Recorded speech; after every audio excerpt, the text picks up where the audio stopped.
আজকে দিনটা শুরু হয়েছে এরকম একটা বড় লাড্ডু দিয়ে। এবার ভাবো তো, দিনের শুরুটাই যদি মিষ্টি মুখ দিয়ে শুরু হয় তাহলে দিনটা কেমন যেতে পারে। মনে তো হচ্ছে দিনটা ভালোই যাবে, কিন্তু কি হবে আমি জানি না। চলো দেখা যাক আজ সারাদিনটা কেমন কাটে। তবে দিনের শুরুটা ডান হাত দিয়ে মানে খাওয়া দিয়ে শুরু হয়েছিল, তাই দিনের সারাটা দিন শুধু খাওয়া টাওয়াটাই বেশি হলো।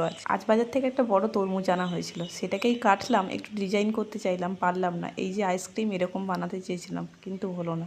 এইরকম করে একটা কেটেছি, কিন্তু এর মাঝখানে আবার কেমন মানে কাটা ছিল, ওটা তরমুজেরই দোষ ছিল। যাই হোক, তোমরা কে কীভাবে তরমুজ কাটতে পারো জানিও তো। আমি এটা জাস্ট ফোনে টিভিতে দেখে শিখছিলাম, কিন্তু পারলাম না সেভাবে কেটে উঠতে যেভাবে দেখেছিলাম। আর এদিকে বাড়িতে আজকে সবাই আছি, তাই দুপুরবেলা হয়েছিল মাংস ভাত। আজ ব্লগে আমি আর অন্য কিছু দেখালাম না, যেহেতু খাওয়া দিয়েই শুরু করেছিলাম, তাই সারাদিন খাওয়ার পাটটাই শুধু দেখালাম। আর এদিকে সন্ধ্যাবেলা জয়া এনেছে ফুচকা, যেহেতু বাড়িতে সবাই আছি আগেই বলেছি, তাই সবাই মিলে বসছি ফুচকা খেতে। আজকে দিনটা তো বেশ ভালোই কাটলো, মানে খাওয়া দাওয়ার উপর থেকে। তোমাদের কেমন কাটলো অবশ্যই কমেন্টে জানিও। চলো আজকে তবে টাটা, দেখা হচ্ছে কালকে আবার অন্য কোনো ব্লগে। ততক্ষণ সবাই সুস্থ থাকো।